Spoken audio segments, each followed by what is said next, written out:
Welcome to the Breaking Burnout for Nurses podcast. I'm so glad you're here this Monday, and I'm so happy to welcome Roger Dumadag to my podcast. Welcome, Roger. I've known Roger for years now, by now, right? Yeah. And he's an amazing guy. He does many things. Being an actor is one of his favorite things to do, and I'll have him talk a little bit about that. And then also, I want to have him talk about hydration to help prevent nurse burnout. So, first, Roger, tell us a little bit about your acting. Sure. Well, first of all, thank you, Bonnie, for having me as a guest. Yes, we've known each other so many years, and glad to be here. So as far as acting, I started acting over 30 years ago, but it's been this long journey. If you know actors, it's kind of like they stop acting, I detoured to a opening a business, and the last 10 years I've been focusing on acting besides our hydration business. So, and it's been great. And I have a show. I'll be on a show called FBI on CBS, which airs December 1st. If you're watching this afterwards, you can watch it on Paramount Plus. Oh, we're going to do it. No Yay. Spoiler alerts, though.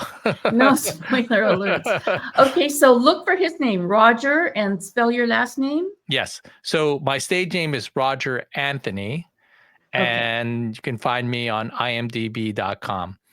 And my full name is actually Roger Anthony Dumadag, and I do have my own podcast for actors, which is called the Rad Actor Mindset Podcast. Oh, that's right. And I help actors and artists overcome struggles and roadblocks and what have you by just having a positive mindset. My tagline is the mindset to get on set and keep getting on set.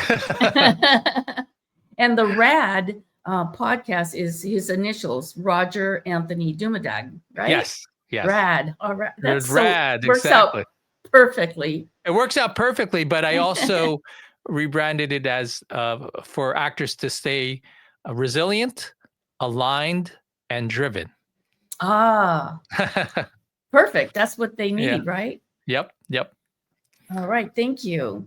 You're welcome. So today, Roger's going to talk about hydration and how it helps to prevent nurse burnout. Roger has been around nurses for pretty much his whole life. He's related to some nurses, and he's worked in hospitals for many years. So, Roger, tell us a little bit of background about your experience working with nurses and just knowing what burnout issues nurses have. Oh my God. Well, first of all, my mom was a nurse. May she rest in peace. But being Filipino, as you know, if you're Filipino, your mom was a nurse and your dad was in the service. So and both apply to my to my family. So my mom was a nurse. She became a nursing supervisor, and then she became a nurse practitioner. But I know so many nurses. I worked in St. Vincent's Hospital in Manhattan, in New York, for many years, starting volunteering in the hospital in high school, and then working through college. And even after college, when I was an accountant, I would work weekends, because I was always working. But I was working as a ward clerk. So if you know ward clerk or unit receptionist, I was the guy at the nurse's station who would put patient charts together. I would record temps and all that stuff. I would call for, chest x-rays, blood work, take dead bodies to the morgue.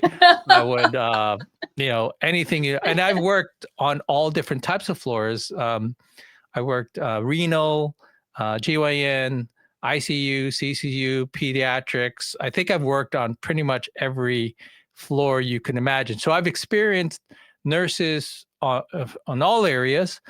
And and you know this, when you're in a nurse's station, it's really nurses per se, ironically, and then the doctors come like in and are out. In and out. And I funny stories, like, it's the reason why I didn't go into medicines, because I saw what life was like for a doctor. Not that anything gets being a nurse is just thinking about being a doctor, and I've seen doctors, with their heads, on the nurse's station table, like doctors on call, that is.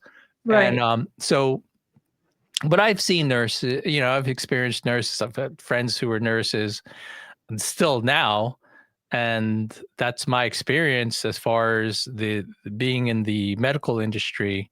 And I became, obviously I worked as an accountant because that's what I majored in, but I still worked in the hospital. The hospital is closed down. It was torn down, and it took a huge block in Manhattan on 7th, between 6th and 7th Avenue, 11th to 12th Street. It took like the whole block. And really funny, not funny, but I worked in a ward, like an old time ward, like pre-Civil War, where there were no AC. Yeah, like 12 to 18 patients in the whole, in the renal floor. You had, I remember, 12 to 18 patients all in one room, no AC. A real ward. That's real what I think ward. of as a ward. Just bed yeah. after bed after bed after bed. Yeah, and crazy stories too. And we all have those crazy stories. We do have those crazy stories. Well, so that nurses' jobs are very challenging and very stressful. And one of the problems, or one of the many issues that nurses have, is staying hydrated while they're so busy. I mean, you don't have time to sit down and take a sip of water or anything. I mean, you just kind of forget about it. And that's another thing with, they talk about how a nurse's bladder, where you could go all day without going to the bathroom because you're so busy, So, and I know for myself, I don't know if it's because I'm a nurse, but I'm just not a natural water drinker. Like some people just they just drink a lot of water, or they just like water. And I don't necessarily like water, but I drink it because I know that I need to drink water for my health. So, anyway, as you saw in the many units that you worked in, Roger, that, nurses have a hard time getting enough water. So, so what were some of the things that your nurses did to stay hydrated? Did you have to remind them? Yeah. Well, back then I wasn't doing what I am doing now, but I will tell you, and I don't know if it's changed a lot over the years, but nurses are so busy. They put their patients' needs before themselves. And this is from my experience. And they skip water breaks, they skip meal breaks, they work 12-hour shifts, as experience from my mom. So they put their own needs, their priorities are kind of like, they're not priorities for them. So as far as hydration is concerned, first of all, the rule of thumb is half your body weight in ounces, right? Because like a small person versus a large person, eight glasses a day is not like the same. And that's if you're healthy. That's if you're healthy. Yes. Now, as far as hydration in hospitals and nurses, taking nurse breaks, I can't recall seeing a water cooler at a nurse's station. And I don't know if there are now, but I know they weren't back then. If there were water fountains, they were really there for the patients' visitors, really. Yes. It was just this like thing you pressed, and but there should be a water cooler for the nurses. There should be. I don't know what it is right now. And just getting to the problem with dehydration, let's say, some nurses will experience brain fog, right? Irritability, low energy, afternoon crashes, headaches, which Headaches is a which big which one. which I relieved myself after drinking the water that I drink now, Kanga water. Constipation, poor sleep, dry skin. So all those things are kind of signs of dehydration nurses go through. Really, anybody. If you're Yes, dehydrated, yes, anybody's going to experience those those symptoms. But nurses are constantly moving. They're always thinking critically. They're mhm, always multitasking, and so nurses need hydration even more yes. than I most believe that people, too. because their bodies and brains are under constant demand. And when you're properly hydrated, you just perform better. Well, you feel better, your skin is better, you're flushing out all the toxins out of your Yep. body, regulating body temperature. And, so we have to kind of remind each other, at least that's what we do at where I work. Sometimes somebody will say, "Oh, I'm getting a headache." I go, "Oh, drink some water." "Oh, yeah. Thanks for reminding me." We need to remind each other that, that you need to remember to drink your water. Oh, let me just pipe in one little Yeah, sure. irritating thing for me is that, okay, we're supposed to drink water, right? Well, so they have these people coming through, like, to check our work area, and we're not supposed to have water glasses in where we Yeah, work. that's what So I it's like heard. we have to go hide the water glasses somewhere, even though, to me, I think the water glass should be, covered, covered so it doesn't spill over everything.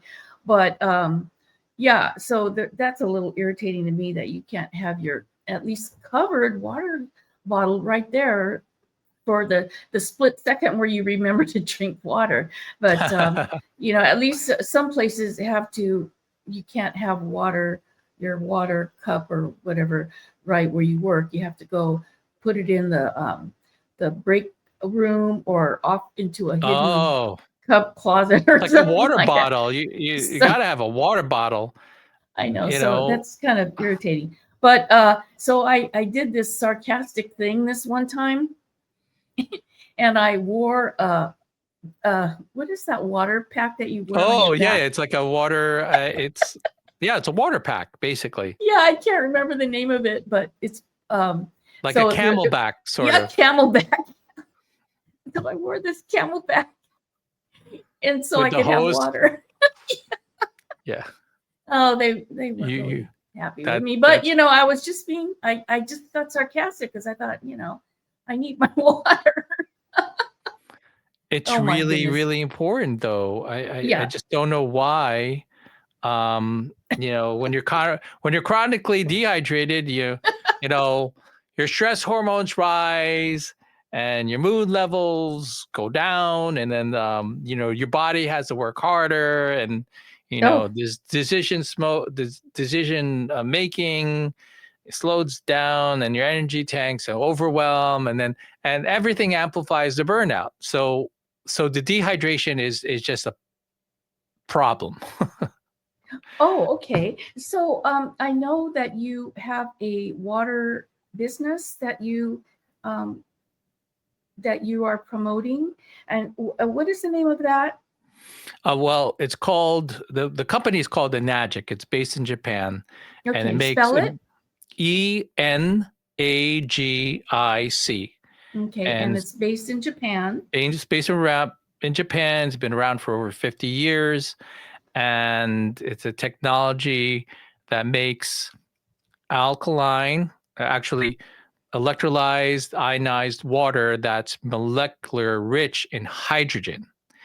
And the reason why my wife and I, we've been doing this since 2008. So 17 years we've been doing this. And the reason why I've been doing this is because the water is just so much more hydrating per se, because it's smaller molecules. So now it enters into your cells. It releases toxins, like you said. If you drink regular water, bottled or tap water, and I'll get into the bottled water in a second. If you drink bottled tap water, like a glass or 2 glasses, Mm-hmm. don't you feel like it's sitting there bloated? You feel so, and that's why a lot of people don't drink water, because they feel bloated, Mm-hmm. as opposed to drinking this Kangen water, because it goes right into your cells and it does what it's supposed to do, which is detoxify you and hydrate you. So that's what we promote. We promote this technology, which has been around for like over 60 years, actually, from Japan.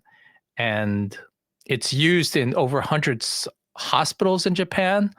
It's yeah, they use this technology in Japan hospitals. It's endorsed by the Japanese Association of Preventative Medicine for Adult Diseases, which is comprised of 6,500 doctors and surgeons. If you already know, Japan has the highest, one of the highest life expectancies in the world. Yes, they do. I don't know if it's related the blue to zones are Okinawa. Yes. And it's the water's won so many environmental and medical awards. It's got the Water Quality Association Gold Seal. Oh my gosh, Roger. I mean, it's so many positives. But I will tell you my why, Bonnie. Yes. Okay. Because my why is, when I was introduced to this, as a business, Kangen Water. And I didn't realize the power of the water when my headaches started going away. Like, I used to have Excedrin in my glove compartment, in my desk drawer, in my drawer at work, in my messenger bag at home. I used to have Excedrin all the time because I used to have headaches and migraines. But after drinking this water. But were you drinking regular water at that time? Yeah, drinking regular water. Regular water, because I knew your brain is 83% water too. So, but when I started drinking this water over 17 years ago, my headaches disappeared. My headaches and migraines. What? I'm telling you, and another story is, we used to experience knee pain from running, because we used to run half marathons and 5Ks and 10Ks, and the recovery was insane after like running a marathon. I was like, where's the pain? So there's so many health benefits, too many to, I could run lists, acid reflux, diabetes. But we're always saying that, this water is not meant to treat, cure, prevent diseases. Right. But the water, this Kangen water does put your body in a state of homeostasis, where it allows the body to heal itself. And the biggest why, and it's one of my regrets, but my mom passed away from lung cancer in 2007. Mm-hmm. My dad had multiple, he had heart disease, he had depression, and I really feel that if I had this water, which ironically I had after they both passed, if I had this water, I feel like they would have had a chance to extend their lives. And that's a big reason why I do this business, as well as, my wife and I do this, is so we can help people heal themselves. And it's not like the end all be all, like, oh, this is gonna, but it is, your body is 50 to 60% water. So why not give it the best water that you possibly can, especially for the nurses who are constantly stressed and, experiencing burnout, and being the son of my mom. I saw her. I worked with her at St. Vincent, so I saw her, constantly going from nursing station, going to these code 99s, and so that's my biggest why. Is like we continue to try to help other um, people, whether they're experiencing health issues or not. It's sort of preventative too. Well, Roger, I think I opened a big can of worms here, because now I want to hear more details about this, but we don't have Sure. time. So I'll just have we're just going to have part 2 of this Sure. Yeah. podcast, okay? Because you can't just talk about it like 5 minutes and then leave us hanging. Yes. Yes. All right. Do you want any information on? Oh, sure. Oh, What can you share with us right now, real quick? And then we'll have another episode. Sure. And Sure. You can give us more information. Sure. So, what would you share right now for my nurses? So, what I would like to share with nurses, if you're interested in just finding out a little more, you can find us at Aquamazing Life on Instagram, or you can go to www.rockyourhydration.com for a full demo and just get information on what we do. And we will definitely talk more about it in an upcoming episode. So, okay. I better just wait till the next episode, because that's fine. That's fine. I have questions, and I have I'm a little bit skeptical, but I'm excited to hear about it. And so, sure. But anyway, Roger, so thank you so much for being on my show and getting me all riled up here about water. And I never thought water could be exciting, but anyway, but especially since I'm Japanese and it was brought up in Japan. So that makes me think, okay, maybe there's something to this. All right. So, okay. So, thank you everybody for joining us on this Monday morning. And, so we'll have a episode 2 with Roger. And I think I'm just going to make you sit here while we record again. Okay. So anyway, no, it's okay. So everybody come back for the part 2 of Roger Dumadag, and we will see you again next week. Thank you, Bonnie. Thank you.